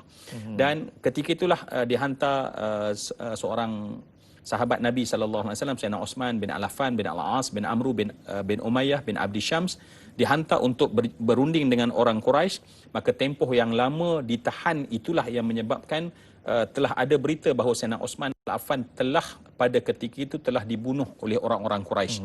Maka para sahabat sekali lagi melakukan bai'ah, ya. Kalau tadi bai'ah, bila sebut bai'ah dia adalah tentang darah. Kalau tadi darah orang-orang Ansar untuk membela Nabi SAW, sekarang mereka telah memberi bai'ah di atas tangan-tangan mereka untuk membela Sayyidina Osman bin Affan. Baik. Kerana itu, semua yang saya kasihan, kenapa Bai'atul Ridwan ini penting untuk kita masukkan? Sebab orang yang meletakkan tangan berbai'ah pada Bai'atul Ridwan termasuk dalam keadaan yang pasti Allah berikan keredaan pada mereka. Ya, Yadullah fawqa aidihim. Ya Allah kata bai'ah tahta syajarah. Kalau kita pergi umrah, kita pergi ke Hudaibiyah, satu masjid lama yang menurut zaman Uthmaniyah dahulu sejak daripada Umar bin Abdul Aziz menyatakan bahawa di situlah yang dikatakan berbai'ahnya para sahabat. Jadi kalau kita pergi umrah nanti, kalau boleh dah settle semua pandemik, kita pergi, kita akan tengok masjid tersebut yang masih tinggal sisa-sisa, tetapi kita nak nampak di situlah ada salah seorangnya adalah Sayyidah Nusaibah untuk berbai'ah, untuk dia tu claim salah satu lagi jaminan yang ada bertimpa-timpa yang ada kepada Sayyidah Nusaibah. Dah perang Uhud dapat jaminan, bai'ah Aqabah dapat jaminan, dan Bai'atul Ridwan juga mendapat jaminan keselamatan di hari akhirat tentang betapa betulnya imannya. Ini diakui oleh Allah bagi orang yang berbai'ah dengan Bai'atul Ridwan. Jadi salah seorangnya adalah Sayyidah Nusaibah binti Ka'ab. Jadi itu gambaran umumnya untuk kita faham kenapa dia penting untuk kita faham, dan kita tahu walaupun banyak lagi yang lain kita tak sempat nak kisah bagaimana respon tentang Al-Quran terhadap Sayyidah Nusaibah, tetapi mungkin kita boleh sambung kepada soalan yang lain. Baik. Ustaz, banyak sebenarnya saya excited bila dengar cerita pasal Nusaibah ni. Banyak benda-benda yang kita nak tahu dan kita nak sampaikan kepada orang. Sebab itulah sahabat penonton semua, sekiranya ada rezeki untuk kita ke Tanah Haram, itulah peluang kita untuk kaji sirah ini satu persatu. Saya nak bacakan satu soalan yang mana kita sudah bacakan tadi, tapi kita nak ambil di penghujung, iaitu daripada Saziatul Siddiq. Assalamualaikum warahmatullahi wabarakatuh. Waalaikumsalam. Apakah sumbangan Nusaibah ketika perang Yamamah? Nusaibah dan anaknya ikut memerangi Musailamah hingga tewas di tangan mereka. Dan seterusnya, apakah faktor yang menyebabkan pertempuran itu terjadi sehingga Sayyidina Abu Bakar mengarahkan anak Nusaibah mengirimkan surat, namun Musailamah menyeksa anak Nusaibah dengan memotong anggota tubuh anaknya sehingga mati syahid. Namun Nusaibah bangga atas kematian anaknya walaupun luka kesedihan di hati. Saya kira soalan ini boleh dirangkulkan dengan satu jawapan, Ustaz. Dan kita tertarik juga soalan ini berkaitan dengan soalan yang sebelum ini mengenai anak Nusaibah iaitu Hubaib yang mana mati di tangan Musailamah. Silakan Ustaz. Baik, kita berada pada penghujung kisah ya. Dan kisahnya berhenti tetapi pelajarannya akan terus bermula ya. Seolah-olah dia baru bermula tentang untuk kita lebih kenal Sayyidah Nusaibah ini ya. Untuk kita faham soalan tadi ya, terima kasih kepada Sah Zaitul Siddiq untuk satu persoalan untuk kita habiskan perbincangan kita. Perang Al-Yamamah ya, merujuk pada tempat, adalah merupakan perang yang telah bermula sebenarnya kronologisnya, kalau kita tengok kronologinya adalah bermula ketika lahirnya satu kumpulan sesat daripada tempat yang bernama Najd ya. Dan kemudian membawa satu aliran yang juga mendakwa dia mengaku sebagai Rasul Allah ya. Dan ini telah berlaku di zaman akhir hayat Nabi sallallahu alaihi wasallam. Di akhir hayat Nabi sallallahu alaihi wasallam. Dan ketika Rasulullah sallallahu alaihi wasallam wafat, maka kita tahu bahawa pemerintahan dipimpin oleh Sayyidina Abu Bakar As-Siddiq ya. Dan tempoh pemerintahan Sayyidina Abu Bakar yang sangat ringkas, yakni 2 tahun ketika memimpin, maka Sayyidina Abu Bakar membuat beberapa perkara yang besar dan penting walaupun tempoh pemerintahannya hanya 2 tahun ya. Antara yang besar dalam tempoh pemerintahan itu adalah memerangi golongan Riddah. Riddah ni adalah golongan murtad yang baru-baru masuk Islam, tiba Rasulullah wafat. Bila Rasulullah wafat, maka pada ketika itu bila Rasulullah wafat, maka mereka menganggap bahawa Nabi tak boleh wafat. Jadi menyebabkan akhirnya mereka telah mengambil keputusan, kelompok ini tak ramai, tetapi menjadi satu virus ataupun satu pandemik pada ketika itu yang mula tersebar. Dan khalifah menjadi amanah kepadanya, hifzuddin, menjaga agama, maka berlakulah apa yang kita nak ceritakan ini ya.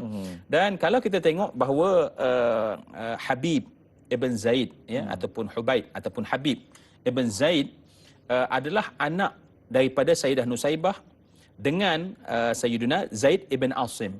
Jadi Habib ini ataupun Sayyidina Habib Ibn Zaid dihantar sebagai utusan, bahkan dihantar sejak zaman Nabi SAW untuk supaya mengingatkan kepada Musailamah. Maknanya dah dihantar satu utusan untuk supaya mengingatkan, sebab Nabi SAW dalam dakwah Nabi akan gunakan pendekatan awal adalah untuk menasihati.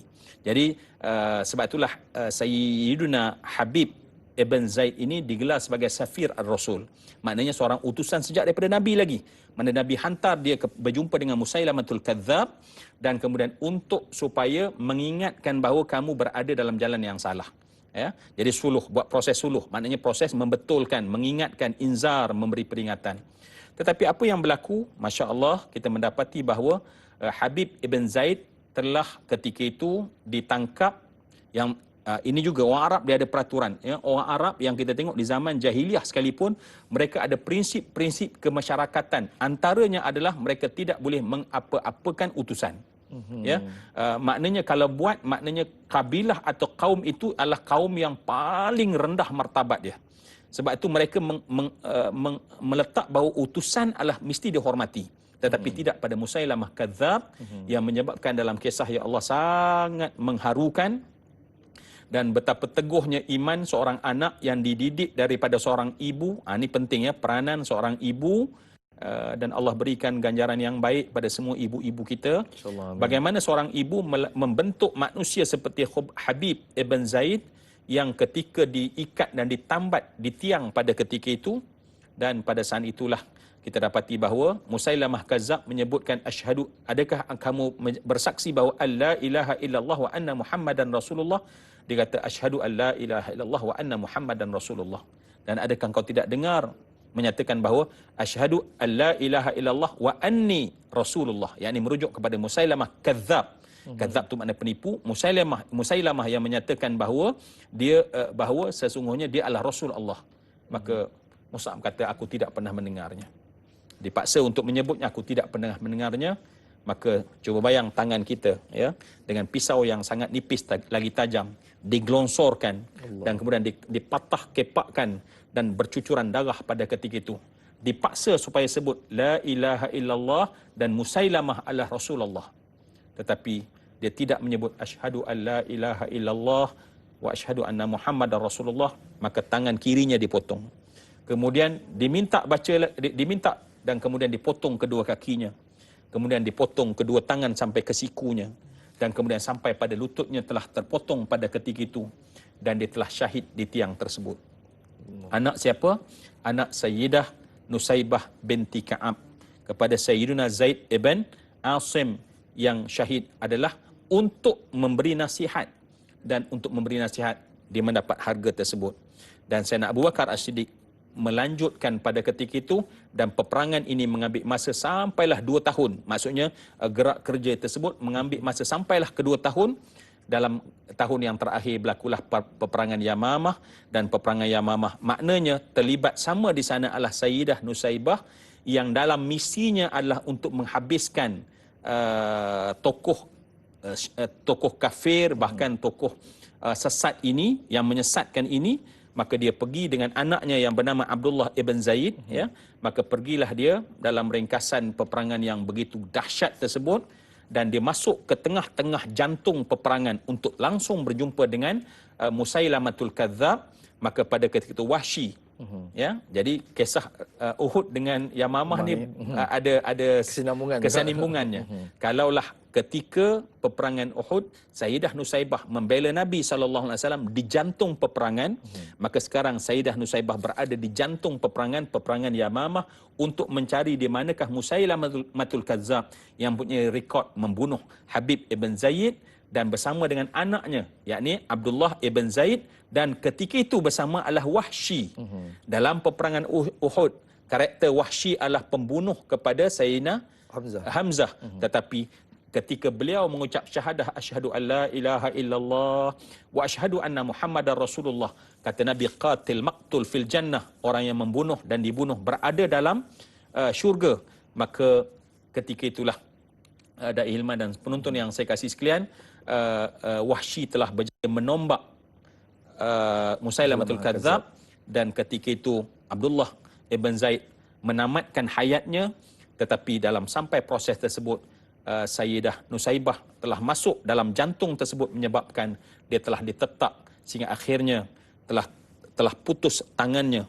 Dan dalam keadaan itulah dia rebah dan jatuh, dan kemudian dengan sebab itu akhirnya dia membawa kepada dia syahid. Kemudiannya bila dia pulang ke Madinah dan pulang sebagai membawa kemenangan, dan sebab itulah ketika dia melihat anaknya berjaya, dia sujud syukur dalam keadaan berdarah pada ketika itu, kerana sesungguhnya dia telah berjaya menegakkan kebenaran. Dan Allah Subhanahu Wa Taala menjemput pulang kekasihnya daripada kekasih-kekasihnya kepada Allah Subhanahu Wa Taala. Minhum man qada nahdahu wa minhum man yantadhir. Mereka telah pergi berlalu, dan ada yang sedang menunggu untuk pulang menemu Allah Subhanahu Wa Taala dalam keadaan syahid yang dikatakan tersebut. Dan inilah dia pengakhiran yang kita dapati daripada kisah Nusaibah, Sayyidah Nusaibah binti Ka'ab, yang tak habis nampaknya kita menatap kanvas yang cantik ini. Ustaz, sebenarnya saya suka untuk mendengar lebih panjang mengenai Nusaibah binti Ka'ab ini. Cuma kita dah kesutukan masa. Boleh tak kita tutup majlis perbincangan kita pada pagi ini dengan sedikit doa pada Ustaz? Silakan. A'udzubillahi minasyaitonirrajim. Bismillahirrahmanirrahim. Alhamdulillahi rabbil alamin, hamdal hamidin, hamdal syakirin, hamdal dzakirin, hamdan yuafi ni'amahu wa yukafi'u mazidah. Ya Allah, ya Rabbana, lakal hamdu kama yanbaghi li jalali wajhikal karim wa 'azimi sultanik. Allahumma ja'al ya Allah jam'ana hadha jam'an marhuma wa tafarruqana min ba'dihi tafarruqan maksuma. Jadikanlah ya Allah pertemuan kami, ya Allah, kesatuan hati kami dalam rancangan Tanyalah Ustaz ini, ya Allah, berada dalam rahmat dan kasih sayang daripada-Mu, ya Allah. Dan habisnya rancangan dan bubarnya majlis ini, ya Allah, kami berada dalam penjagaan dan keampunan daripada-Mu, ya Allah. Ya Allah, di hadapan kami satu susuk yang kami pelajari, ya Allah. Ya Allah, sesungguhnya kami mencemburui di atas kesempurnaan iman-iman mereka, ya Allah. Betapa jasa mereka tersangat besar buat kami, ya Allah. Amin. Maka jadilah kami orang yang dapat belajar sesuatu yang penting daripada mereka, ya Allah. Amin. Ya Hanan, ya Mannan, ya Dzal Jalali wal Ikram. Ya Allah, dengan Sayyidah Nusaibah binti Ka'ab yang kami sebutkan namanya, ya Allah, sesungguhnya mengangkat seluruh martabat wanita-wanita di atas peranan mereka sebagai seorang ibu, peranan mereka sebagai seorang isteri, peranan mereka sebagai seorang anak, bahkan peranan mereka sebagai seorang pejuang yang sangat cinta padamu, ya Allah, Amin. cinta kepada Rasulmu dan agama ini, ya Allah. Wahai Allah, jadilah kami merupakan pengikut-pengikut mereka yang sebenar, ya Allah, yang Engkau ikhlaskan hati-hati kami. Wahai Allah, ampunkanlah dosa ayah dan ibu kami, ya Allah. Ya Allah, berilah keafiatan buat ibu, ya Allah, yang sedang bertarung dengan kesakitan, ya Allah. Amin. Kau sembuhkanlah, ya Allah, seperti biasa, kerana sesungguhnya kesembuhan datang daripadamu, ya Allah. Amin. Tidak ada yang dapat mampu menyembuhkan melainkan Engkau Maha Penyembuh. Dan bantulah setiap ibu-ibu yang ada yang melahirkan setiap kami, ya Allah, dengan darjat yang setinggi-tingginya. Rabbana atina fid dunya hasanah wa fil akhirati hasanah wa qina adzabannar walhamdulillahi rabbil alamin. Amin, amin ya rabbal alamin. Terima kasih kepada Al-Fadhil Ustaz dan juga sahabat penonton semua. Saya dan juga Al-Fadhil Ustaz mohon ampun dan maaf sekiranya terkasar bahasa terlebih bicara. Saya kira topik pada hari ini baik untuk kita jadikan contoh tauladan untuk diri kita dan juga ahli keluarga, dan juga kita sampaikan perkara yang baik. Esok jangan lupa bersama dengan Da'i Luqman dan juga Al-Fadhil Ustaz Ashraf Ayub dengan topiknya Surah Muhammad. InsyaAllah saya dan Ustaz mohon ampun dan maaf daripada hujung rambut hingga hujung kaki. Yang baik semua pada Allah SWT, yang buruk itu pada diri kami sendiri. Wallahu a'lam. Assalamualaikum warahmatullahi wabarakatuh.